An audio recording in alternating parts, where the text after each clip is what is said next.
നമ്മൾ ദ്രഷ്ടാവിൻ്റെ ഉള്ളിലാണ്. ഈശ്വരൻ ദ്രഷ്ടാവല്ല, സാക്ഷിയാണ്. നമുക്ക് ദ്രഷ്ടൃഭാവത്തിൽ മാത്രമേ നിൽക്കാൻ പറ്റുന്നുള്ളൂ, അതായത് ഞാൻ ഭാവത്തിൽ. സാക്ഷിഭാവത്തിൽ നിന്നാൽ ഒരു പ്രശ്നവും ഇല്ല. ഒന്നുമില്ല രമേശ് എന്ന് ബാലകൃഷ്ണൻ നായർ സാർ പറയുമ്പം എനിക്ക് ആ വാക്യമാണ് എനിക്ക് എപ്പോഴും ഓർമ്മ വരുന്നത്. ഒന്നുമില്ല എന്ന് പറഞ്ഞാൽ, അതെ, ഗുണം ദോഷം എന്നുള്ള ഭേദം ഇവിടെ വാസ്തവത്തിലില്ല. ഗുണമായിട്ടും ദോഷമായിട്ടും പ്രകടമാകുന്നത് ബ്രഹ്മം. ആ ബ്രഹ്മഭാവത്തെ നിങ്ങൾക്ക് ദർശിക്കാൻ കഴിഞ്ഞാൽ ഗുണദോഷങ്ങളാൽ നാം ബാധിക്കപ്പെടുകയില്ല. പക്ഷെ അങ്ങനെ ബ്രഹ്മഭാവം പുലർത്താൻ നമുക്ക് കഴിയുന്നില്ല.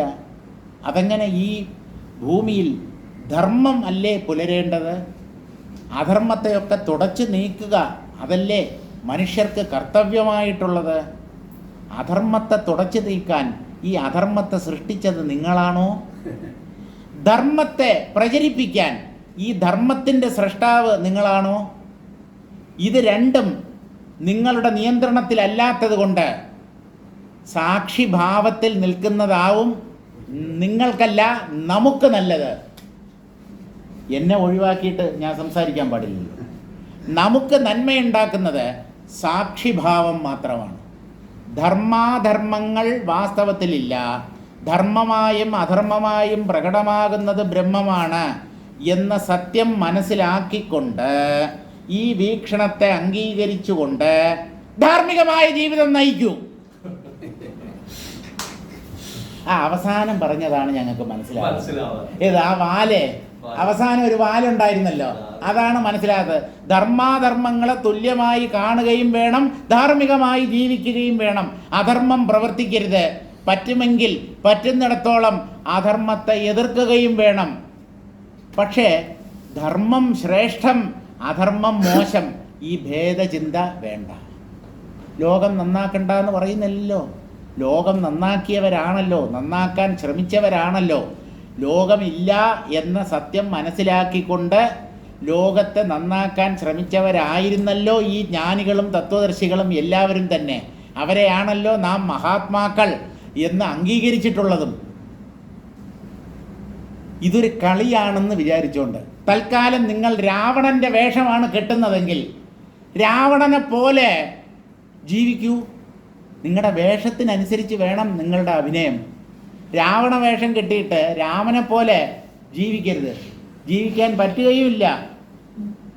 നായയുടെ വേഷം ധരിച്ചാൽ കുരയ്ക്കണം. നായയുടെ വേഷം ധരിച്ചിട്ട് മ്യാവോ മ്യാവോ എന്ന് കരഞ്ഞാൽ ശരിയാവില്ല. കരയാൻ ഒക്കില്ല, ദൈവം കരയാൻ സമ്മതിക്കില്ല. പട്ടിയായാൽ വോ വോ. അനുസരിച്ച് ഇവിടെ ജീവിച്ചോളുക. പക്ഷേ ഈ ഞാൻ ഭാവം എന്നുള്ളത് വേഷമാണെന്നറിയണം. ആര് കെട്ടിയ വേഷം? സർവേശ്വരൻ, ബ്രഹ്മം. ആ ബ്രഹ്മം കെട്ടിയ വേഷമാണ് ഈ ലോകത്തിലുള്ള സകല ശരീരങ്ങളും എന്ന സത്യം മനസ്സിലാക്കിക്കൊണ്ട് വേഷത്തിനനുസരിച്ച് അഭിനയിച്ചോളുക. മോഹിച്ചു പോകരുത്. ഇതൊക്കെ സത്യമാണ് എന്ന് ഒരിക്കലും ധരിക്കരുത്. അങ്ങനെ ഒരു ചിന്ത ഉള്ളിൽ ഉദിക്കാനേ പാടില്ല.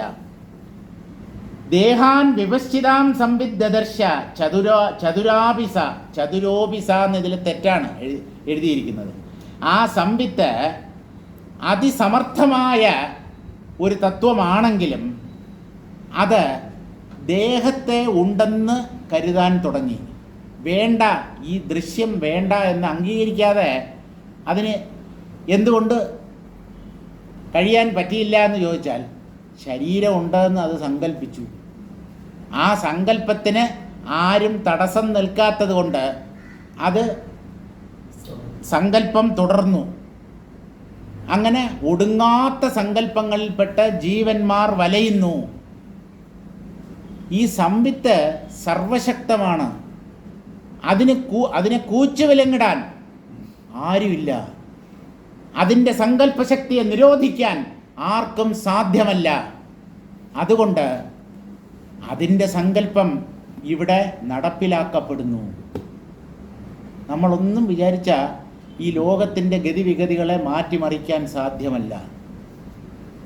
ഇട്ടാവട്ടത്തിനകത്ത് എന്തെങ്കിലുമൊക്കെ ചെയ്തുകൊണ്ടിരിക്കുക എന്നുള്ളതല്ലാതെ ഈ ജയേന്ദ്രഭവനത്തിൽ ഒരു 10-15 പേര് ഈ ആത്മതത്വം അല്ലെങ്കിൽ യോഗവാസിഷ്ടം പറഞ്ഞു കേൾപ്പിക്കാമെന്നല്ലാതെ ലോകം മുഴുവൻ ഇത് പറഞ്ഞു നടന്ന് ഇതിനെ പ്രചരിപ്പിക്കാൻ ആർക്ക് പറ്റും? വസിഷ്ഠ മഹർഷിക്ക് പോലും ആ ദശരഥ സഭയിലുള്ള ഒരു ലിമിറ്റഡ് ഓഡിയൻസിനെ മാത്രമേ കിട്ടിയുള്ളൂ എന്നുള്ള കാര്യം നിങ്ങൾ മറക്കരുത്. ഒരു രാജ്യസഭയിൽ എത്ര പേർക്ക് ഇരിക്കാൻ പറ്റും? ഒരു 500 അല്ലെങ്കിൽ 1000, അതിൽ കൂടുതൽ ഇരിക്കാൻ പറ്റുമെന്ന് എനിക്ക് തോന്നുന്നില്ല, എത്ര വിശാലമായ രാജ്യസഭയായാലും. അപ്പോൾ ആ കോടിക്കണക്കിന് വരുന്ന ജനങ്ങളിൽ, ഭൂമിയിൽ വസിക്കുന്ന അനേക കോടി ജനങ്ങളിൽ 1000 പേർക്ക് മാത്രമാണ് വസിഷ്ഠമുഖത്തിൽ നിന്ന് ഈ തത്വം നേരിട്ട് ശ്രവിക്കാനുള്ള ഭാഗ്യം ലഭിച്ചത്. അപ്പോൾ ഇത് കേൾക്കാൻ വരുന്നവർ വളരെ ചുരുക്കമാണ്. കേട്ടതുകൊണ്ട് എല്ലാം ആയി എന്ന് വിചാരിക്കരുത്. ശ്രവണത്തെ തുടർന്നാണ് മനനം സംഭവിക്കേണ്ടത്. കേൾക്കാത്ത ഒരു വിഷയത്തെക്കുറിച്ച് നമ്മൾ എന്ത് ചിന്തിക്കാൻ? ഇങ്ങനെ ഒരു തത്വമുണ്ട്, അതിനെ ഇങ്ങനെയാണ് പിന്തുടരേണ്ടത്, അതിലെത്തിച്ചേരേണ്ട ഉപായം ഇന്നതാണ്. ഇതൊക്കെ ആചാര്യന്മാരിൽ നിന്നോ അല്ലെങ്കിൽ ഗ്രന്ഥങ്ങളിൽ നിന്നോ കേട്ടോ വായിച്ചോ മനസ്സിലാക്കാതെ ഈ ആത്മതത്വത്തെ മനുഷ്യർ എങ്ങനെ പിന്തുടരും? അതുകൊണ്ടാണ് ശ്രവണത്തിന് വളരെ പ്രാധാന്യം കൽപ്പിച്ചിരിക്കുന്നത്. കേൾക്കണം, ആവർത്തിച്ചാവർത്തിച്ച് കേൾക്കണം, വീണ്ടും വീണ്ടും കേൾക്കണം. കേട്ട് കുറേ കഴിയുമ്പോൾ തൃപ്തി വരും. ഇനിയിപ്പോൾ ആ ജയേന്ദ്രഭവനത്തിൽ ഇന്ന് പോട്ട എന്ന് ഒരേ കാര്യം തന്നെയാണല്ലോ പറയുന്നത്. ഈ ആഴ്ച പോണ്ട, നല്ലതാണത്. ഞാൻ പറയുന്നത് നല്ലതാണ്. കേൾക്കുന്നതിൽ തൃപ്തി വന്നുവല്ലോ, മറ്റുള്ളതൊന്നിലും തൃപ്തി വന്നില്ലെങ്കിലും വേദാന്ത ശ്രവണത്തിൽ നിങ്ങൾക്ക് തൃപ്തി വന്നു എന്നുള്ളത് തികച്ചും അഭിനന്ദനീയമായ ഒരു കാര്യമാണ്. ഒരു സംശയമില്ല. പറഞ്ഞ് പറഞ്ഞ് എനിക്കും തൃപ്തി വരണം, 2 പേർക്കും തൃപ്തി വരണം. ജീവിതത്തിൽ അന്തിമമായി മനുഷ്യൻ നേടേണ്ടത് ഈ തൃപ്തിയാണ്. മതി എന്നുള്ള മതി, മതി എന്ന ബുദ്ധി. മതി എന്നുള്ളതിന് സംസ്കൃതത്തിൽ മതി, എനിക്ക് മതി, ഇനി വേണ്ട എന്നുള്ള അർത്ഥമുണ്ട്. ബുദ്ധി എന്നുള്ള അർത്ഥമുണ്ട്. മതി എന്നുള്ളതിന് ചന്ദ്രൻ എന്ന അർത്ഥവുമുണ്ട്. മതിമുഖി എന്ന് പറഞ്ഞാൽ ചന്ദ്രമുഖി എന്നർത്ഥം, സുന്ദരി എന്നർത്ഥം. മതിമുഖി. അപ്പോൾ പല അർത്ഥമുണ്ട്. മതി എന്നുള്ള വാക്ക് സംസ്കൃതമാണ്. ഇനഫ് എന്നുള്ള അർത്ഥത്തിലാണ് അത് മലയാള വാക്കായി തീരുന്നത്. മതിമാൻ എന്ന് പറഞ്ഞാൽ ബുദ്ധിമാൻ. അപ്പോൾ ബുദ്ധി, ചന്ദ്രൻ, ഈ 2 അർത്ഥവും സംസ്കൃതത്തിലുണ്ട് മതി എന്നുള്ള ശബ്ദത്തിന്. അപ്പോൾ ഇവരുടെ ഉള്ളിലുള്ള ചിത്ത് ഈ 4 വിഭജിത് ശരീരങ്ങളെയും കണ്ടു. പ്രാഗ്വത് കൽപ്പപരാവൃത്തവും, പ്രളയം അവസാനിച്ചപ്പോൾ എന്ന് പറഞ്ഞാൽ പ്രളയം അവസാനിച്ച അടുത്ത സൃഷ്ടി ആരംഭിക്കാറായപ്പോൾ ശരീരങ്ങളെ സങ്കല്പിച്ചു. ഈ 4 വിഭജിത്തുക്കളുടെയും ഉള്ളിലുള്ള സംവിത്ത് അഥവാ ബോധം. ദ്യൗർ ദിഗന്താനിവാദതാൻ, ഭൂമിയെ സങ്കല്പിച്ചു എന്ന് പറഞ്ഞാൽ സ്വർഗവുമുണ്ട്, ദിഗന്തങ്ങളുണ്ട്, ദിക്കുകളുടെ ഇടയ്ക്കുള്ള ഭാഗം. എന്തൊക്കെ ഇവിടെ നേരത്തെ ഉണ്ടായിരുന്നോ അതിനെയെല്ലാം ഭാവന ചെയ്ത് ഉള്ളതുപോലെ അനുഭവിച്ചു. വിഭജിത്തുക്കളുടെ ഉള്ളിലുള്ള ചിത്ത്. അവനിമണ്ട കൽപ്പഹ പ്രളയഹ തത് പരാവൃത്തവും സർഗാരംഭകാലെ, കൽപ്പാന്തം അവസാനിച്ചപ്പോൾ എന്ന് പറഞ്ഞാൽ സൃഷ്ടി തുടങ്ങാൻ ആരംഭിച്ചപ്പോൾ ദ്യൗരിതി തത്ര പ്രഥമ സൃഷ്ടാഹ പ്രജാപതയോ ഗൃഹ്യന്തെ. ദ്യോവിനെ എന്ന് പറഞ്ഞാൽ സ്വർഗത്തെ സങ്കല്പിച്ചു. അവിടെ സ്വർഗം എന്നതുകൊണ്ട് പ്രജാപതികളെയാണ് ഉദ്ദേശിക്കുന്നത്. സൃഷ്ടിക്കപ്പെട്ട കൂട്ടത്തിൽ, അതായത് സൃഷ്ടിയിൽ എന്തൊക്കെ ആവിർഭവിച്ചുവോ അവയിൽ ആദ്യം ആവിർഭവിച്ചത് പ്രജാപതികളാണ്. പ്രജാപതികളെയാണ് ബ്രഹ്മദേവൻ ആദ്യം സൃഷ്ടിച്ചത്. ദക്ഷ പ്രജാപതി, കർദമ പ്രജാപതി, ഇങ്ങനെ 10-12 പേരെങ്ങാണ്ടോ ഉണ്ട്, കൃത്യമായിട്ട് എനിക്കറിയില്ല. ദക്ഷൻ, ദാക്ഷായണിയുടെ അച്ഛനായ പാർവതിയല്ല, പാർവതിയുടെ പൂർവ്വജന്മമായ സതി, സതിയുടെ അച്ഛനായ ദക്ഷൻ പ്രജാപതികളിൽ ഒരാളായിരുന്നു. അതുപോലെ ദേവന്മാരുടെയും അസുരന്മാരുടെയും പിതാവായ കർദമൻ, അദ്ദേഹവും പ്രജാപതികളിൽ ഒരാളായിരുന്നു. ഇങ്ങനെ അനേകം പ്രജാപതികളുണ്ട്. ഈ പ്രജാപതികളാണ് ആദ്യമായി ബ്രഹ്മദേവനാൽ സൃഷ്ടിക്കപ്പെട്ടവർ.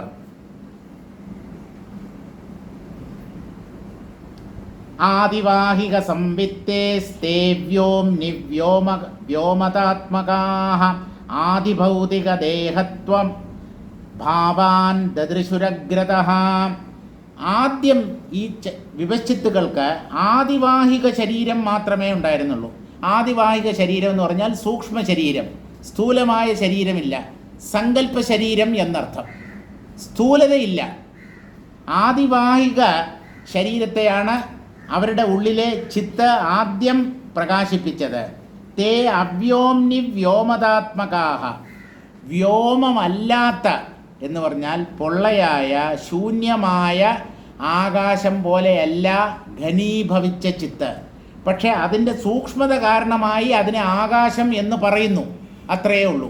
ആകാശം പൊള്ളയാണ്, ശൂന്യതയുടെ പര്യായമാണ് ആകാശം. ഈ ആത്മാവ് ശൂന്യമല്ല, ഘനീഭവിച്ച സാന്ദ്രമായ സത്യമാണ്. അതിനെ ആകാശത്തോട് ഉപമിക്കുന്നത് തെറ്റാണ്. പക്ഷേ ചിദംബരം, ചിദാകാശം, ചിദ്വ്യോമ അങ്ങനെയൊക്കെ പറയുന്നു. എന്തിനെന്ന് ചോദിച്ചാൽ ആകാശം പോലെ സൂക്ഷ്മമായത്, അതിസൂക്ഷ്മമായതാണ് ഈ ആകാശം. പഞ്ചഭൂതങ്ങളിൽ ഏറ്റവും സൂക്ഷ്മമായത് ആകാശമാണ്. ആ ആകാശം സർവവ്യാപകവുമാണ്. എല്ലാറ്റിനെയും തന്നിൽ നിലനിർത്തുന്നത് ഈ ആകാശമാണ്. അതുപോലെ എല്ലാറ്റിനും ആശ്രയമായി ആധാരഭൂതമായി വർത്തിക്കുന്നതായതുകൊണ്ടാണ് ഈ ബ്രഹ്മത്തെയും ആകാശത്തോട് ഋഷിമാർ ഉപമിക്കുന്നത്. ആദിവാഹിക സംവിത്തി, തനിക്ക് സൂക്ഷ്മ ശരീരമുണ്ട് എന്ന് അവർ ആദ്യം അറിഞ്ഞു. ആര്? ഈ വിപശ്ചിത്തുകൾ. എവിടെ? സാന്ദ്രമായ ബോധത്തിൽ. സങ്കല്പങ്ങളാണ് ശരീരത്തെ നിർമ്മിക്കുന്നത്. സങ്കല്പങ്ങൾ ബോധത്തിൽ തോന്നുന്ന വെറും കാഴ്ചകളാണ്. അതുകൊണ്ട് ബോധത്തിലാണ് അന്തിമമായി ഈ ശരീരങ്ങൾ നിൽക്കുന്നത് എന്ന് വേണം കരുതാൻ. സൂക്ഷ്മ ശരീരികളാണെങ്കിലും സാന്ദ്രമായ ബോധത്തിൽ ജനിച്ചവരാണ് ഈ 4 വിപശ്ചിത്തുകളും. ആദിഭൗതിക ദേഹത്വ ഭാവാൻ ദദൃശുരഗ്രതഃ. തനിക്ക് സൂക്ഷ്മ ശരീരമുണ്ട് എന്ന് അവർ അറിയാൻ തുടങ്ങി. ആ സൂക്ഷ്മ ശരീര സങ്കല്പം പൊന്തിയപ്പോൾ അതിനെ തുടർന്ന് സ്ഥൂല ശരീരമുണ്ട് എന്ന തോന്നലും ഉണ്ടായി. ആദ്യം സൂക്ഷ്മമാണ് പ്രകടമാകുന്നത്, അതിൽ നിന്ന് പ്രകടമാകുന്നതാണ് സ്ഥൂലം. സ്ഥൂലത്തിൽ നിന്നല്ല സൂക്ഷ്മം പ്രകടമാകുന്നത്. ഇങ്ങനെ ആദ്യം സൂക്ഷ്മ ശരീരത്തെയും അതിനെ തുടർന്ന് സ്ഥൂല ശരീരത്തെയും ഈ സംവിത്തുകൾ അറിയാൻ ആരംഭിച്ചു. സ്ഥൂല ശരീരത്തെ അനുഭവിക്കാൻ തുടങ്ങിയപ്പോൾ മുമ്പിൽ ഒരു ലോകത്തെയും അവർ കണ്ടു. ഞാനെന്ന ഭാവം, അതിനെ തുടർന്ന് സ്ഥൂല ശരീരം, പിന്നീടാണ് ലോകം. ഉറക്കത്തിൽ നിന്നും ഉണർന്നു വരുന്ന ഒരാളുടെ അനുഭവം എന്താണെന്ന് വിശകലനം ചെയ്ത് നോക്കൂ. അപ്പോൾ നിങ്ങൾക്കിത് മനസ്സിലാകും. എന്താണ് ഉണർന്നു വരുന്നത്? ഞാൻ. ആദ്യമായി ഗാഠനിദ്രയിൽ നിന്ന് ഉണർന്നു വരുന്ന ഒരാൾ ഞാൻ എന്ന ഭാവമാണ് അയാളുടെ ഉള്ളിലുണ്ടാവുക. അതിനെ തുടർന്ന് തനിക്കൊരു ശരീരമുണ്ട് എന്ന് അയാൾ അറിയാൻ ആരംഭിക്കുന്നു. അത് കഴിഞ്ഞിട്ടാണ് കിടക്കുന്ന മുറിയും മുറിയിലെ വസ്തുക്കളും ഒക്കെ അയാൾ അറിയുന്നത്. അപ്പോൾ സൂക്ഷ്മത്തിൽ നിന്ന് പടിപ്പടിയായിട്ട് സ്ഥൂലത്തിലേക്ക് വരികയാണ് ഉറക്കത്തിൽ നിന്ന് എഴുന്നേറ്റ് വരുന്ന ഒരാൾ. സൃഷ്ടിയും ഇങ്ങനെ തന്നെ. ആദ്യം ജീവഭാവം, ഞാൻ എന്നുള്ള ജീവഭാവം, അതിനെ തുടർന്ന് സൂക്ഷ്മ ശരീരത്തിൻ്റെ അനുഭവം, പിന്നീട് സ്ഥൂല ശരീരാനുഭവം, പിന്നീട് പ്രപഞ്ചാനുഭവം.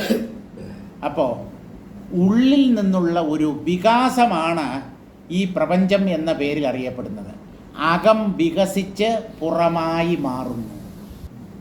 സങ്കല്പം അല്ല, ബോധം ആദ്യം. ബോധം, സങ്കല്പം, പ്രപഞ്ചം. ഇതാണ് ക്രമം. ഇതാണ് ക്രമം. ഇങ്ങനെ അവർ ആദിഭൗതിക ദേഹത്വ ഭാവത്തെ അനുഭവിച്ചു. തുടർന്ന് ദൃശ്യപ്രപഞ്ചത്തെയും അനുഭവിക്കാൻ ആരംഭിച്ചു. അവ്യോമ്യേവ ചിദാത്മനി, വ്യോമമല്ലാത്തത്, പൊള്ളയല്ലാത്തത്, സാന്ദ്രമായത്, ഉണ്മയായത് ബ്രഹ്മമാണ്. ആ ചിത്തിൽ വ്യോമതാ പ്രതീതിഹി തദാത്മകാസ്തേ വിപശ്ചിത. ആകാശമുണ്ട് എന്ന് അവർക്ക് അനുഭവം ഉണ്ടായി. ആ ആകാശം എന്ന് പറയുന്നത് മനസ്സ്, സങ്കല്പമാണ്. ആ സങ്കല്പം എന്ന അനുഭവത്തെ അവർ പ്രാപിച്ചു. അതിനെ തുടർന്ന് ആദിവാഹിക സംവിത്തേഹെ, ആദിവാഹിക ശരീരമുണ്ട് എന്ന് അറിയാൻ ആരംഭിച്ചു. മാനസ പ്രതിഭാസമാത്രസ്യ വിഷയെ, മനസ്സ് എന്നൊന്ന് എൻ്റെ ഉള്ളിലുണ്ട്. മനസ്സിനെ അറിയാൻ തുടങ്ങി. മനസ്സിനെ അറിയാൻ തുടങ്ങി. മനസ്സെന്ന് ഒന്നുണ്ട്. ചിന്തകൾ, സങ്കല്പങ്ങൾ എന്തോ ഉള്ളിൽ ഇങ്ങനെ ചലിക്കുന്നു എന്ന് അറിയാൻ തുടങ്ങി. മാനസ പ്രതിഭാസമാത്രസ്യ വിഷയെ പ്രാതിഭാസിക ദേഹേ, അതിനെയാണ് പ്രാതിഭാസിക ശരീരം എന്ന് പറയുന്നത്. വെറുതെ ഉണ്ടെന്ന് തോന്നുന്നത്, സൂക്ഷ്മ ശരീരം എന്നർത്ഥം. അത് കഴിഞ്ഞ് ആദിഭൗതിക ദേഹത്വ പ്രയുക്ത സ്ഥൗല്യ ജാഡ്യാദിഭാവാൻ അഗ്രതോ ദദൃശു, പിന്നീടാണ് ആദിഭൗതിക ശരീരത്തെ അറിയാൻ തുടങ്ങിയത്. എന്ന് പറഞ്ഞാൽ സ്ഥൂലം, ജഡം, വണ്ണമുള്ള, കട്ടിയുള്ള, ഭാരമുള്ള, ത്വക്കും മാംസവും എല്ലും പല്ലും രക്തവും ഒക്കെയുള്ള സ്ഥൂല ശരീരത്തെ അവർ മുമ്പിൽ കണ്ടു. മുമ്പിൽ കണ്ടു എന്ന് പറഞ്ഞാൽ ആ സങ്കല്പം ക്രമേണ വികസിച്ചപ്പോൾ തനിക്ക് ഒരു സ്ഥൂല ശരീരമുള്ളതായി അവർ അനുഭവിച്ചു. ഇങ്ങനെ സ്ഥൂല ശരീരഭാവത്തിൽ അവർ എത്തി. അസ്യാത്മകത്വേ വിദ്യേയം കിയതി സ്യാദിതീക്ഷിതും ചത്വാരോപി പ്രവൃത്താസ്തേ സംസ്കാരവശതഃ പുരഃ. അസ്യാത്മകത്വേ അവിദ്യേയം, ഈ പ്രപഞ്ചം, ഇപ്പോഴവർ സ്ഥൂലഭാവത്തെ പ്രാപിച്ചു, സ്ഥൂല ശരീരം ഉണ്ടെന്ന് അറിഞ്ഞു. അതിനെ തുടർന്ന് ഒരു ലോകത്തെയും അവർ കാണാൻ ആരംഭിച്ചു. ഈ ലോകം എവിടെ നിന്ന് വന്നു എന്ന് വീണ്ടും അന്വേഷിക്കാൻ തുടങ്ങി. ഇതല്ലേ നമ്മളും ചെയ്യുന്നത്? നമ്മളെന്ന് പറഞ്ഞാൽ ആധുനിക ശാസ്ത്രജ്ഞന്മാരും ചെയ്യുന്നത്. എടോ, ഇത് ഉള്ളിൻ്റെ പ്രകടനമാണ്, അകത്തുള്ള ചിത്തിൻ്റെ പ്രകടനമാണ് ബാഹ്യലോകം. അതിൻ്റെ ഉറവിടം അന്വേഷിക്കാൻ ഉള്ളിലേക്ക് തിരിയണം. പുറമെ ഏതെങ്കിലും ഉപകരണങ്ങളിലൂടെ ഈ പ്രപഞ്ചത്തിൻ്റെ ഉത്പത്തിയെ കണ്ടെത്താൻ സാധ്യമല്ല. ഇവർ വീണ്ടും അവിദ്യയെ വിശകലനം ചെയ്യാൻ തുടങ്ങി. അസ്യാത്മകത്വേ അവിദ്യേയം, ഈ പ്രപഞ്ചമായി കാണപ്പെടുന്നത് അവിദ്യയാണ്. ഈ അവിദ്യ കിയതി സ്യാദ് ഇതി ഈക്ഷിതും, ഇത് എത്ര ദൂരമുണ്ട്, എത്ര ദൂരം വ്യാപിച്ചിട്ടുണ്ട് ഈ അവിദ്യ എന്ന് കാണാൻ അവർ ശ്രമിച്ചു. കാരണം ഈ ആഗ്രഹം അവരുടെ കഴിഞ്ഞ ജന്മത്തിൽ പൊന്തിയതാണ്. അത് കഴിഞ്ഞിട്ട് ഒരു പ്രളയം തന്നെ സംഭവിച്ചു. പക്ഷേ ഈ ആഗ്രഹം നശിച്ചില്ല. അവിദ്യയുടെ വ്യാപ്തിയെ കണ്ടെത്തണമെന്നുള്ള ആഗ്രഹം, ആ ആഗ്രഹം ഉള്ളിൽ അവശേഷിച്ചിരുന്നത് കൊണ്ട്, അത് വാസനാരൂപത്തിൽ ഉള്ളിൽ ബാക്കി കിടന്നതുകൊണ്ട് അത് വീണ്ടും പൊന്തി വന്നു. എങ്ങനെ പൊന്തി വന്നു? ചത്വാരോപി പ്രവൃത്താസ്തേ സംസ്കാരവശതഃ പുരഃ. ഇതാണ് ഉള്ളിലുള്ള സംസ്കാരം എന്ന് പറഞ്ഞത്. സംസ്കാരം എന്ന് പറഞ്ഞാൽ വാസന എന്നർത്ഥം. ഓരോരുത്തർക്കും ഓരോ സംസ്കാരമുണ്ട് എന്ന് പറഞ്ഞാൽ, ചിലരുടെ ഉള്ളിൽ നല്ല സംസ്കാരമായിരിക്കും, ചിലരുടെ ഉള്ളിൽ ദുസ്സംസ്കാരമായിരിക്കും. നല്ല വാസനകൾ, ദുർവാസനകൾ എന്നർത്ഥം. സംസ്കാരം കാരണമായിട്ട് അവർ നാലുപേരും അവിദ്യയുടെ വ്യാപ്തി എത്ര കണ്ടുണ്ട് എന്ന് കാണാൻ ആഗ്രഹിച്ചു. അതിനായി പ്രവർത്തനമാരംഭിച്ചു. അസ്യൈവം നിശ്ചിതസ്യ ദേഹസ്യ, ഇങ്ങനെ തനിക്കൊരു ദേഹമുണ്ട് എന്ന് അവർ തീരുമാനിച്ചു. അജ്ഞാത ആത്മാ ആത്മകഃ തദ്ഭാവേ സതി, ആത്മാവിനെ അവർ അപ്പോഴും ശ്രദ്ധിച്ചില്ല. ഈ ശരീരം എന്നുള്ള ദൃശ്യം ഏതിലാണ് പൊന്തിയത്? ശരീരത്തെ അറിയുന്നതാര് എന്ന് ചിന്തിക്കുന്നതിന് പകരം അവിദ്യ എത്ര ദൂരം വ്യാപിച്ചിട്ടുണ്ട് എന്നറിയാനായി അവർ പ്രവർത്തനം ആരംഭിച്ചു. അജ്ഞാത ആത്മാവ് അപ്പോഴും അജ്ഞാതമായി തന്നെ ബാക്കിയിരുന്നു. ആത്മകഃ തദ്ഭാവേ സതി, ആത്മാവ് മാത്രമേ സത്യമായിട്ടുള്ളൂ എങ്കിലും ആ ആത്മാവാണ് ശരീരത്തെ അറിയിച്ചു തന്നത് എന്ന് മനസ്സിലാക്കാതെ ഇയം ദൃശ്യപൃഥ്വ്യാദിരൂപ അവിദ്യ കിയതി കിംപരിമാണ സ്യാദിദീക്ഷിതും പൂർവസംസ്കാരവശാത് പ്രവൃത്താഹ. ഈ ദൃശ്യമായിരിക്കുന്ന പൃഥ്വിയുടെ രൂപത്തിലുള്ള അല്ലെങ്കിൽ പ്രപഞ്ചത്തിൻ്റെ രൂപത്തിലുള്ള അവിദ്യ എത്രത്തോളം വ്യാപിച്ചിട്ടുണ്ട്, ഇതിൻ്റെ പരിമാണം എത്രയാണ് എന്ന് വീക്ഷിക്കാനായി പൂർവ സംസ്കാരത്താൽ പ്രേരിപ്പിക്കപ്പെട്ടവരായി അവർ വീണ്ടും ശ്രമം തുടർന്നു. വീണ്ടും ഈ അവിദ്യയെക്കുറിച്ച് അറിയാനായി അവർ എന്തു ചെയ്തു? യാത്ര ആരംഭിച്ചു. അവിദ്യയെ എങ്ങനെയാണ് അറിയേണ്ടത്? ഇരുന്നിടത്തുനിന്ന് കണ്ണടച്ച് അന്വേഷിക്കപ്പെടേണ്ടതാണ് അവിദ്യ. പുറമേ അതിനെ അന്വേഷിച്ചാൽ അതിന് ഒരു അന്തവും കുന്തവും ഉണ്ടാകത്തില്ല.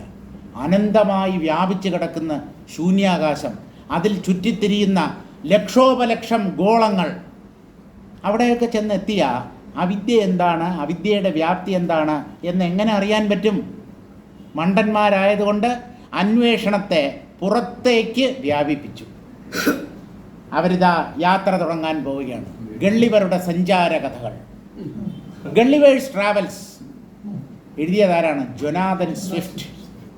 ജൊനാഥൻ സ്വിഫ്റ്റ് എന്ന് പറയുന്ന ആളാണ് ഗള്ളിവറിൻ്റെ സഞ്ചാര കഥകൾ. അദ്ദേഹം ഒരു നാവികനായിരുന്നു. അദ്ദേഹത്തിൻ്റെ കപ്പലിൽ ഇങ്ങനെ അദ്ദേഹം യാത്ര ചെയ്യും. ഓരോ സ്ഥലങ്ങളിലേക്ക് പോകുമ്പോൾ വിചിത്രമായ ദ്വീപുകളിലൊക്കെ ചെന്ന് വിടും. അവിടെയുള്ള ഓരോ അനുഭവങ്ങൾ, അതാണ് ഗള്ളിവരുടെ സഞ്ചാര കഥകൾ. പണ്ട് ചിത്രകഥയായിട്ടൊക്കെ ഈ കുട്ടികളുടെ വാരികകളിൽ വന്നുകൊണ്ടിരുന്നു ഗള്ളിവരുടെ സഞ്ചാര കഥകൾ. പുസ്തകമായിട്ടും അത് ലഭിക്കുന്നുണ്ട്, താല്പര്യമുള്ളവർക്ക് വായിക്കാം. ഗള്ളിവരുടെ സഞ്ചാര കഥകളാണ് വിവശത്തിൻ്റെ കഥകളായി വസിഷ്ഠ മഹർഷി വർണ്ണിച്ചത്. ഈ ലോകത്ത് എന്തൊക്കെയുണ്ട്, എത്ര ദ്വീപുകളുണ്ട്, അവിടെ ഏതൊക്കെ ജീവികളുണ്ട്, ഇതൊക്കെ അറിഞ്ഞിട്ട് നമുക്കെന്ത് പ്രയോജനം? വല്ല കഞ്ഞിയും പുഴുക്കും കഴിച്ചോണ്ട് ഇവിടെ കിടന്നാൽ പോരെ? അവനവൻ്റെ ഉള്ളിലാണ് പ്രപഞ്ചത്തിൻ്റെ രഹസ്യം കിടക്കുന്നത്. അതിനെ കണ്ണടച്ച് ഉള്ളിൽ അന്വേഷിക്കുന്നതിന് പകരം വണ്ടിയെടുത്തോണ്ട് പുറം ലോകത്തിലേക്ക് പായുകയില്ല വേണ്ടത്. അസ്യാത്മകത്വേ വിദ്യേയം കേദീസ്യാദീക്ഷിതും ചത്വാരോപി പ്രവൃത്താസ്തേ സംസ്കാരവശതഃ പുരഃ. അത് നമ്മൾ വായിച്ചു. പൂർവസംസ്കാരം കാരണമായിട്ട് അവർ വീണ്ടും അവിദ്യയുടെ വ്യാപ്തിയെ അറിയാനാണ് ശ്രമിച്ചത്. ദൃശ്യദർശനയോരുർവീ മണ്ഡലാനുഭവാകൃതേഃ നിഷ്ഠാം ദ്രഷ്ടുമവിദ്യായാ ഭ്രേമുർദ്വീപാന്തരാണി തേ. ദൃശ്യദർശനയോരുർവീ മണ്ഡലാനുഭവാകൃതേഃ. ദൃശ്യം, ദർശനം, ദൃശ്യം കാണപ്പെടുന്ന വസ്തു അല്ലെങ്കിൽ കാഴ്ച, ദർശനം കാണുന്ന പ്രവൃത്തി. ഈ ദൃശ്യദർശനങ്ങൾ രണ്ടും ഉണ്ടെങ്കിലേ ദൃശ്യാനുഭവം ഉണ്ടാവും. കാണുന്നവൻ വേണം, കാണുന്നവനില്ലെങ്കിൽ ദൃശ്യദർശനങ്ങളില്ല. ദ്രഷ്ടാവാണ് ഇവയുടെ എല്ലാം കേന്ദ്രബിന്ദു. ദ്രഷ്ടാവ് ഉണ്ടാവണം, ദ്രഷ്ടാവ് അവിടെയുണ്ട്. ഈ ദൃശ്യത്തെയും ദർശനത്തെയും സാധ്യമാക്കി തീർക്കുന്നത് ഉള്ളിലെ ദ്രഷ്ടാവാണ്. ഉർവീമണ്ഡലാനുഭവാകൃതേ. ഈ ഭൂമണ്ഡലത്തെ അവർ അനുഭവിച്ചത് ചിത്തിൻ്റെ സഹായത്തോടു കൂടിയാണ്. നിഷ്ഠാം ദ്രഷ്ടും അവിദ്യായാഹ.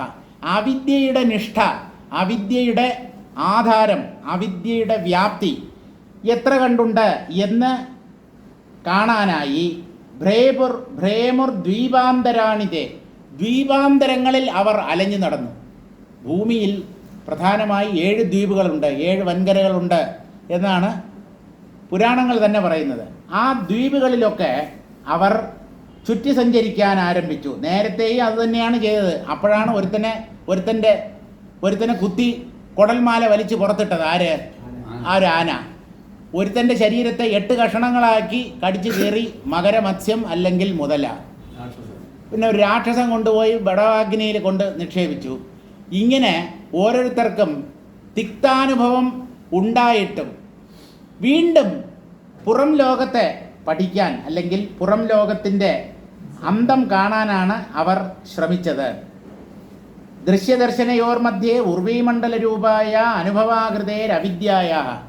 ദൃശ്യമായി കാണപ്പെടുന്നത് അവിദ്യയാണ്, അല്ലാതെ ദൃശ്യങ്ങളില്ല. ദൃശ്യങ്ങളുടെ അടിസ്ഥാനം എന്ന് പറയുന്നത് ജീവൻ്റെ ഉള്ളിലുള്ള അവിദ്യയാണ്. ദൃശ്യത്തെ സത്യം എന്ന് അവനെ ചിന്തിക്കാൻ പ്രേരിപ്പിക്കുന്ന ഘടകം അവൻ്റെ ഉള്ളിലുള്ള അവിദ്യയാണ്. അവിദ്യ നീങ്ങിയവൻ ദൃശ്യത്തെ കാണില്ല, ദൃശ്യങ്ങളുടെ സ്ഥാനത്ത് ബ്രഹ്മത്തെ കാണും. അവൻ്റെ കാഴ്ചയിൽ ബ്രഹ്മം മാത്രമേ ഉണ്ടാകൂ. അല്ല, അപ്പം അയാൾ നോക്കിയ ഈ വസ്തുക്കളെ ഒന്നും കാണില്ലേ? കണ്ണുകൊണ്ട് കാണുന്നതല്ല കാഴ്ച. മനസ്സ് എങ്ങനെ രേഖപ്പെടുത്തുന്നു, ബുദ്ധി എന്ത് തീരുമാനിക്കുന്നു, അതാണ് കാഴ്ച. അതാണ് ശരിക്കുള്ള കാഴ്ച, ദൃശ്യമെന്ന് പറയുന്നത്. ദൃശ്യം, നാമരൂപങ്ങൾ കള്ളമാണ് എന്ന് ഉറപ്പ് വന്നയാളാണ് ജ്ഞാനി. അദ്ദേഹത്തിൻ്റെ ദൃഷ്ടിയിൽ ബോധമാകുന്ന അടിത്തറയിൽ നിന്നും പൊന്തിയ വെറും ഭ്രമരൂപങ്ങളാണ് ഈ ദൃശ്യപ്രപഞ്ചങ്ങൾ, ദൃശ്യപ്രപഞ്ചം, ദൃശ്യവസ്തുക്കൾ. അതുകൊണ്ട് അധിഷ്ഠാനം തന്നെയാണ്, അധിഷ്ഠാനത്തിൽ ആരോപിക്കപ്പെട്ട ഭ്രമവും എന്ന യുക്തിയെ ആശ്രയിച്ച് ഈ ഇല്ലാത്ത ദൃശ്യപ്രപഞ്ചത്തെ ബ്രഹ്മമയമായി കാണുന്നു ഒരു തത്വദർശി. അനുഭവാകൃതേരവിദ്യായ നിഷ്ഠാഭിയത്തയ പരിച്ഛിത്തിം ദ്രഷ്ടും. ഈ അവിദ്യ എവിടെയെങ്കിലും അവസാനിക്കണമല്ലോ എന്നാണ്. ഈ ലോകം എന്ന് പറഞ്ഞാൽ അന്തമില്ലാത്തതാണ് എന്ന് അംഗീകരിക്കാൻ പലരും തയ്യാറല്ല. ഈ ലോകം എന്ന് പറയുന്നത് എവിടെയെങ്കിലും അവസാനിക്കുമല്ലോ. നമ്മൾ റോക്കറ്റിൽ കയറി യാത്ര ചെയ്താൽ എവിടെയെങ്കിലും തട്ടി നിൽക്കണ്ടേ? ഈ അനന്തമാണ്, ആകാശം അനന്തമായി വ്യാപിച്ചു കിടക്കുന്നതാണ്. എന്നാലും പ്രകാശവേഗതയിൽ സഞ്ചരിച്ചാൽ എവിടെയെങ്കിലും ഒക്കെ ചെന്ന് എത്തിപ്പെടാതിരിക്കുമോ നമ്മൾ? ഇതാണ് മനുഷ്യൻ്റെ ഉള്ളിലുള്ള വിചാരം. അവിദ്യയ്ക്ക് ആദിയും അന്തവുമില്ല. അവിദ്യാകാര്യമായ ഈ പ്രപഞ്ചത്തിനും അവിദ്യയെപ്പോലെ ആദ്യന്തങ്ങളില്ല. അതുകൊണ്ട് പ്രപഞ്ചോത്പത്തിയെ പുറമേ അന്വേഷിച്ച് കണ്ടെത്താൻ സാധ്യമല്ല. പ്രപഞ്ചത്തിൻ്റെ ഉത്പത്തി അവിദ്യയിൽ നിന്നാണ്. ആ അവിദ്യയെ തൻ്റെ ഉള്ളിലാണ് എന്ന് മനസ്സിലാക്കി വിദ്യയാകുന്ന പ്രകാശത്തിലൂടെ ആ അവിദ്യാ തമസ്സിനെ ദൂരീകരിച്ച് സത്യത്തെ കണ്ടെത്തിയാൽ അവിദ്യ പോലും വാസ്തവമല്ല എന്ന് മനസ്സിലാകും. അപ്പോൾ പ്രപഞ്ചം മിഥ്യയായി പരിണമിക്കുകയും ചെയ്യും. കണ്ടാലും ഇല്ല എന്ന ഉറപ്പ് വരും. അപ്പോൾ ഭ്രമം പൂർണ്ണമായി അകലും. ഭ്രമം അകന്നാൽ മോഹമോ ഭയമോ ഉണ്ടാവില്ല. ഭയവും മോഹവും ഉള്ളിൽ നിന്ന് നീങ്ങിയാൽ ശാന്തി മാത്രമായിരിക്കും ഉള്ളിൽ അവശേഷിക്കുക. അതാണ് നമ്മൾ എല്ലാവരും തേടുന്നതും. അതുകൊണ്ട് സ്വസ്ഥത തേടിയാണ് നിങ്ങളുടെ യാത്രയെങ്കിൽ നിങ്ങളുടെ യാത്ര ഇപ്പം അവസാനിപ്പിക്കുക. പുറമേയുള്ള യാത്ര നിർത്തുക. കുംഭമേള ആയിക്കോട്ടെ അവസാന യാത്ര. മഹാകുംഭമേള പോയില്ലേ? ആ പുണ്യകർമ്മത്തിൽ, ആ പുണ്യമുഹൂർത്തത്തിന് സാക്ഷ്യം വഹിക്കാൻ ഉള്ള ഒരു ഭാഗ്യം ലഭിച്ചില്ലേ? സന്തോഷമായി, മനസ്സ് നിറഞ്ഞു. ആരോഗ്യമുണ്ടെങ്കിൽ പൊക്കോളൂ, ഞാൻ വേണ്ടെന്നും പറയുന്നില്ല. ശരീരം ക്ഷീണിച്ചു, വയസ്സായി, കണ്ടതൊക്കെ മതി, കൊണ്ടതും മതി, കേട്ടതും മതി എന്ന് നിങ്ങൾ തീരുമാനിച്ചാൽ നിങ്ങളല്ല രക്ഷപ്പെടുന്നത്, ഞാൻ രക്ഷപ്പെടും. യോഗവാസിഷ്ടം കേട്ട് ഞങ്ങൾക്ക് തൃപ്തിയായി, ഞങ്ങൾ ഇനി വരുന്നില്ല അടുത്ത ആഴ്ച മുതൽ. നമോവാദം. പുതിയ ആളുകളെ കൊണ്ടുവരും. എന്നെ ജീവിക്കാൻ സമ്മതിക്കില്ലല്ലേ? പുതിയ ആളുകളെ കൊണ്ടുവരുമെന്നാണ്. നിങ്ങൾ കൊണ്ടുവരുന്നത് എനിക്കൊന്ന് കാണണം. ഊണ് കൊടുക്കാമെന്ന് പറഞ്ഞ ആൾക്കാർ ഇവിടെ വരില്ല. നല്ല വിഭവസമൃദ്ധമായ ഒരു സദ്യ ഈ പ്രഭാഷണത്തിന് ശേഷം ഉണ്ടാകും എന്ന് പത്രത്തിൽ പരസ്യം കൊടുത്താലും ഇവിടെ കേൾക്കാൻ വരുന്നവരുടെ എണ്ണം വളരെ ചുരുക്കമായിരിക്കും.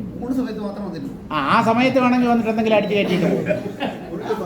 1/2 ലിറ്റർ മദ്യം കൊടുക്കാന്ന് പറഞ്ഞെങ്കിൽ ഇവിടെ എവിടെ? ഇവിടുന്ന് കൈമനം വരെ നിൽക്കും ക്യൂ. ഇവിടുന്ന് സൈഡിൽ കൂടെ പോയി കരമന പാലവും കഴിഞ്ഞ് അതിൻ്റെ അപ്പുറത്ത് NSS കോളേജും കഴിഞ്ഞ് അതിൻ്റെ അപ്പുറത്ത് ക്യൂ നീളും. മനുഷ്യരുടെ താത്പര്യം എന്ന് പറയുന്നത് നീച വിഷയങ്ങളിലാണ്, ഒന്നിനും കൊള്ളാത്ത അല്പ വിഷയങ്ങളിലാണ് മനുഷ്യർക്ക് എപ്പോഴും താത്പര്യം ഉണ്ടാവുക. അങ്ങനെ ഇവർ ദ്വീപാന്തരങ്ങളിൽ ചുറ്റി നടന്നു. എന്തിന്? അവിദ്യയുടെ അന്തം കാണാൻ. ദ്വീപസപ്തകമുല്ലംഘ്യ സമഹാർണവസപ്തകം വിപശ്ചിത് പശ്ചിമപ്രാപ ഘനഭൂമൗ ജനാർദ്ദനം. ദ്വീപസപ്തകങ്ങളെയും താണ്ടി എന്ന് പറഞ്ഞാൽ ഭൂമിയിലാണ് 7 ദ്വീപങ്ങളുള്ളത്. ആ ദ്വീപങ്ങളെ താണ്ടി സമഹാർണവ സപ്തകം 7 മഹാസമുദ്രങ്ങളെയും താണ്ടി. ദ്വീപുകളെ ചുറ്റിയാണ് കടലുകൾ. 7 ദ്വീപുകളെ ചുറ്റി 7 കടലുകൾ. ആ ദ്വീപുകളെയും താണ്ടിക്കടന്ന് അവയെ വലയം ചെയ്തിരിക്കുന്ന മഹാസമുദ്രങ്ങളെയും തരണം ചെയ്ത് പശ്ചിമഹാവിപശ്ചിത് പടിഞ്ഞാറ് ദിക്കിലേക്ക് പോയ ആ വിപശ്ചിത്ത് ഘനഭൂമൗ ജനാർദ്ദനം പ്രാപ. വിപശ്ചിത് പശ്ചിമപ്രാപ ഘനഭൂമൗ ജനാർദ്ദനം. ഘനഭൂമിയിൽ ജനാർദ്ദനനെ കണ്ടു, മഹാവിഷ്ണുവിനെ കണ്ടു. ഒരാൾക്ക് വൈകുണ്ഠത്തിൽ എത്തിച്ചേരാനുള്ള ഭാഗ്യമുണ്ടായി. യാത്ര ചെയ്ത് പോയപ്പോൾ എന്തിനാണ് ഇവർ അന്വേഷിച്ചത്? മായയെ അല്ലെങ്കിൽ അവിദ്യയെ. അവിദ്യയുടെ വ്യാപ്തി അന്വേഷിച്ച് ചെന്നവർ, അതിൽ ആ 4 പേരിൽ ഒരാൾ എത്തിപ്പെട്ടത് വൈകുണ്ഠത്തിലാണ് എന്ന് പറഞ്ഞാൽ വൈകുണ്ഠം അവിദ്യയുടെ ഉള്ളിലാണ് എന്നാണ് മനസ്സിലാക്കേണ്ടത്. വൈകുണ്ഠവും കൈലാസവും ബ്രഹ്മലോകവും 14 ലോകങ്ങളും അനന്തകോടി ബ്രഹ്മാണ്ടങ്ങളും അവിദ്യയുടെ ഉള്ളിൽ. മഹാവിഷ്ണു ഒരാളാണ്, ആദിശേഷൻ ഒരു പാമ്പാണ്, അതിൻ്റെ പുറത്ത് ശയിക്കുന്നവനാണ് ഈ മഹാവിഷ്ണു. അദ്ദേഹത്തിൻ്റെ ലോകമാണ് വൈകുണ്ഠം എന്നാണ് നിങ്ങൾ കരുതുന്നതെങ്കിൽ ആ ലോകവും ആ വിഷ്ണുവും ആ വൈകുണ്ഠവാസികളും ആ അനന്തനാഗവും അവിദ്യയുടെ ഉള്ളിലാണ്. അതൊന്നും പരമസത്യമല്ല, അതൊന്നും പരമസത്യമല്ല. യഥാർത്ഥ വിഷ്ണു എന്ന് പറയുന്നത് രൂപമില്ലാത്തവനാണ്, എങ്ങും വ്യാപിച്ചു നിൽക്കുന്നവനാണ്. അപ്പോൾ പശ്ചിമദിക്കിലേക്ക് പോയ വിപശ്ചിത്ത് സ്വർണഭൂമിയിൽ ജനാർദ്ദനെ കണ്ടു എന്നാണ്. ഘനഭൂമൗ, സ്വർണഭൂമി എന്ന് പറഞ്ഞാൽ മഹാവിഷ്ണുവിൻ്റെ ലോകം എന്ന് പറയുന്നത് പ്രകാശമയമായ ലോകമാണ്. സത്വഗുണത്തിൻ്റെ പാരമ്യമാണ് വൈകുണ്ഠ ലോകമെന്ന് പറയുന്നത്. അവിടെ എവിടെയും പ്രകാശം മാത്രം. സത്വഗുണത്തിൻ്റെ പരമകാഷ്ഠയാണ് ഈ വൈകുണ്ഠം. മനസ്സ് സത്വഗുണത്തിൻ്റെ പരമകാഷ്ഠയിൽ എത്തിച്ചേർന്നാൽ ഒരാൾ വൈകുണ്ഠത്തിലെത്തി എന്ന് പറയാം. ആ മനസ്സിൽ, ആ മനസ്സാകുന്ന വൈകുണ്ഠത്തിലാണ് അയാൾ മഹാവിഷ്ണുവിനെ കാണുക. ഇതൊക്കെ എവിടെയോ ഉള്ള ലോകമാണ്. ഇവിടുന്ന് മരിച്ച് ഇങ്ങനെ മുകളിലേക്ക് ഉയർന്ന് up up up and above അങ്ങനെ പോകാനുള്ളതല്ല കൈലാസവും വൈകുണ്ഠവും ഒന്നും. ഇതൊക്കെ നമ്മുടെ ഉള്ളിലാണ്. പ്രപഞ്ചം ഉള്ളിലാണ്, പുറമേയല്ല.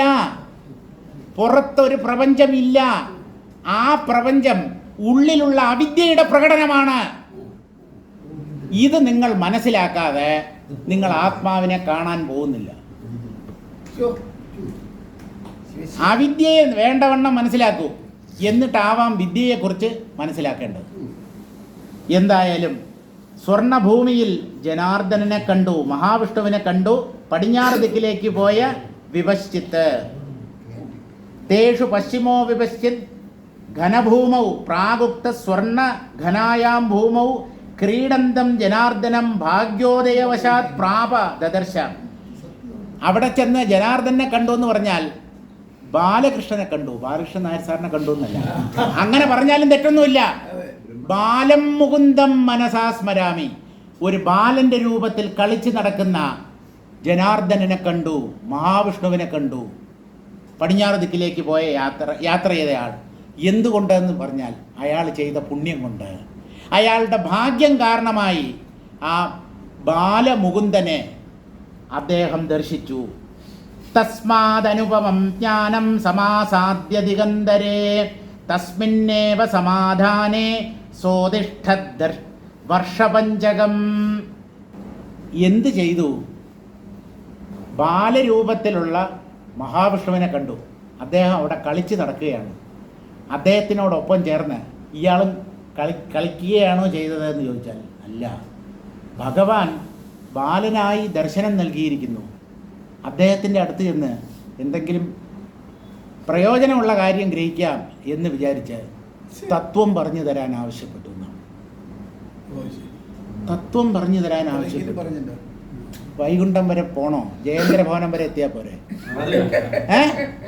അങ്ങ് വരെ പോണോന്ന്.